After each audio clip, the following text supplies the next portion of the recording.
Hello friends, welcome back to J&J collections. അപ്പോൾ ഇന്ന് നമ്മൾ വന്നിരിക്കുന്ന ബാംഗിൾസ് ഡിസൈൻ ചെയ്യുന്ന ഒരു മോഡലാണ്. അപ്പോൾ ഇതിൽ ഞാൻ യൂസ് ചെയ്തിരിക്കുന്ന ബ്ലാക്ക് ബാംഗിളാണ്.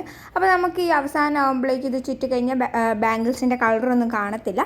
ഞാൻ യൂസ് ചെയ്തിരിക്കുന്ന സ്റ്റോൺ ലേസും അതേപോലെ മൾട്ടി കളറിലുള്ള നമ്മുടെ ടങ്കീസിൻ്റെയാണ്. അപ്പോൾ ഇത് ഞാൻ 5 മീറ്ററാണ് എടുത്തേക്കുന്നത്. നമുക്ക് ഏകദേശം 3 മീറ്റർ വേണം. അപ്പോൾ നമ്മുടെ കയ്യിൽ ഒന്നെങ്കിൽ 1 മീറ്റർ അല്ലെങ്കിൽ 5 മീറ്റർ അങ്ങനെയാണ് കിട്ടുക.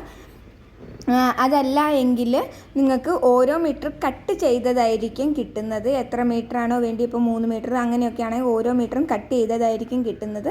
അതല്ല ഫുൾ ലെങ്ത്തിൽ വേണമെങ്കിൽ 5 മീറ്റർ ആയിരിക്കും.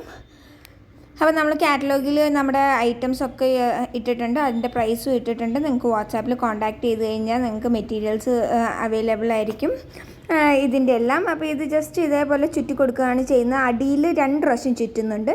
മുകളിലേക്ക് സ്റ്റോണിൻ്റെ ലേസയിൽ 1 പ്രാവശ്യം ഇതേപോലെ ആ കറക്റ്റ് ലൈനിൽ സ്റ്റോണിൽ ചുറ്റും. അത് കഴിഞ്ഞ് നമ്മൾ ഉള്ളിൽ കൂടി എടുക്കുന്നത് ഇതേപോലെ 1 പ്രാവശ്യം ചുറ്റി പിന്നെയും 2 പ്രാവശ്യം ചുറ്റുന്നുണ്ട്. അപ്പോൾ ഇതാണ് ഇതിൻ്റെ പ്രത്യേകത. നമ്മൾ ഇന്നലെ ചെയ്ത വീഡിയോയിൽ 1 പ്രാവശ്യമാണ് ചുറ്റുന്നത്. അപ്പോൾ ബാംഗിൾസ് കാണാം, അത് വേറൊരു മോഡലിൽ തന്നെയാണ് വരുന്നത്. പക്ഷേ ഇതെന്ന് പറയുമ്പോൾ നമുക്ക് ബാംഗിൾസ് കാണത്തില്ല. ഏത് കളറിൽ വേണേലും ചെയ്യാം. നമുക്ക് സ്റ്റീലിൻ്റെതിലാണെങ്കിൽ അല്ലെ പഴയ പ്ലാസ്റ്റിക്കിൻ്റെതിൽ എങ്ങനെ വേണേലും വീതി കൂടുന്തോറും എത്രയാണ് എടുക്കേണ്ടത് നോക്കുക. ഇതേപോലെ ഇപ്പം ഞാൻ 2 എണ്ണം അടിയിൽ കൂടി എടുത്തിട്ട് മുകളിൽ സ്റ്റോൺ ലേസിൽ കൂടെ 1 എണ്ണം എടുക്കും. ഓരോ സ്റ്റോൺ ലേസിൻ്റെ ഗ്യാപ്പിൽ കൂടി എടുക്കുന്നുണ്ട് കേട്ടോ. അത് കഴിഞ്ഞ് ഇതിൽ ഞാൻ വന്നിട്ട് ഇതേപോലെ പ്ലാസ്റ്റിക്കിൻ്റെ ഒരു വള്ളി ജസ്റ്റ് വെറുതെ യു ഷേപ്പിൽ ഇങ്ങനെ വെച്ചിട്ട് അതിൽ കൂടെ ഞാൻ ഈ നേരത്തെ ചുറ്റിക്കൊണ്ടിരുന്നത് എങ്ങനെയാണോ അതേപോലെ തന്നെയാണ് ഞാൻ പിന്നെയും ചുറ്റി കൊടുത്തുകൊണ്ടിരിക്കുന്നത്.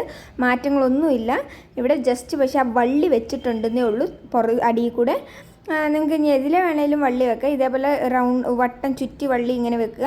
അത് കഴിഞ്ഞ് ഇത് കംപ്ലീറ്റ്ലി നമ്മൾ ചുറ്റി കൊടുക്കുക. 2 പ്രാവശ്യം അടിയിൽ കൂടെ മുകളിൽ കൂടെ 1 പ്രാവശ്യം ഞാൻ ചുറ്റുന്നുണ്ട്. ഇവിടെ അങ്ങനെ തന്നെ കംപ്ലീറ്റ് തീർന്നു കഴിയുമ്പോൾ ഒന്ന് പുഷ് ചെയ്താൽ മതി. ബാക്കി വരുന്ന സ്റ്റോൺസും ലേസും എല്ലാം അടുത്തിരുന്നുള്ളൂ. അത് കഴിഞ്ഞ് നമുക്ക് ആവശ്യത്തിന് ടങ്കീസ് വന്നിട്ട് മുറിക്കാം. അത് കഴിഞ്ഞ് ഇത് ജസ്റ്റ് ഇതേപോലെ ആ റൗണ്ട് പ്ലാസ്റ്റിക് വള്ളി വെച്ചതിൻ്റെ ഉള്ളിൽ കൂടി ഒന്ന് വെച്ച് കൊടുക്കുക. ഇത്രേ ഉള്ളൂ പണി. ജസ്റ്റ് കയറ്റി നമ്മളിവിടെ ഒന്ന് കൈ കൊണ്ട് പിടിക്കാൻ വേണ്ടിയാണ് മുകളിലേക്ക് വെച്ചത്. അത് കഴിഞ്ഞ് ഇത് കൈ കൊണ്ട് വലിച്ചാൽ കിട്ടുന്നില്ല എങ്കിൽ പ്ലെയർ വെച്ച് ഇതേപോലെ വലിച്ച് അങ്ങ് എടുക്കുക. അപ്പോൾ നമ്മൾ എത്ര നൂലിൻ്റെ ഇടയിൽ കൂടിയാണോ ഇത് വെച്ചിരുന്നത് അത്രയും നൂലിൻ്റെ ഉള്ളിൽ കൂടെ പുറത്തേക്ക് വരും. അപ്പം നമുക്ക് കെട്ടിടുകയോ ഒന്നും ആവശ്യമില്ല. നല്ല ടൈറ്റായിട്ട് തന്നെ ഇരുന്നോളൂ. ലൂസാവുന്ന പ്രശ്നമൊന്നുമില്ല. ഇതേപോലെ നമ്മൾ ഹെയർ ബോയിൽ ഞാൻ ചെയ്ത് കാണിച്ചിട്ടുണ്ട്. നമ്മൾ ഇതേപോലെ പ്ലാസ്റ്റിക്കിൻ്റെ വള്ളിയൊക്കെ വെച്ച് ടങ്കീസിൻ്റെ മെറ്റീരിയൽസ് ചെയ്തതിലൊക്കെ ഞാൻ ചെയ്ത് കാണിച്ചിട്ടുണ്ട്. നിങ്ങൾക്ക് അത് വേണമെങ്കിൽ ഒന്ന് നോക്കി കഴിഞ്ഞാൽ ക്ലിയർ ആയിട്ട് മനസ്സിലാവും. ഇതേപോലെ വേണമെങ്കിൽ ഉരുക്കി കൊടുക്കാം, ഇല്ലെങ്കിൽ കട്ട് ചെയ്താൽ മതി. ഞാൻ ഒന്ന് ഉരുക്കിയെന്നേ ഉള്ളൂ. അത് വേണ്ട എങ്കിൽ നിങ്ങൾക്ക് ഇതേപോലെ. അപ്പോൾ ഫുൾ ഫിനിഷിങ്ങോടുകൂടി ഇത് സ്റ്റാർട്ടിങ് അവിടെ, ഇത് എൻഡിങ് ആണ്. സ്റ്റാർട്ടിങ് ഇവിടെ നിന്നായിരുന്നു. സ്റ്റാർട്ടിങ് കഴിഞ്ഞിട്ടുള്ള വള്ളിയുടെ ഭാഗം വരെ ഞാൻ ക്ലിയർ ആയിട്ട് അത് കാണുന്നേ ഇല്ല.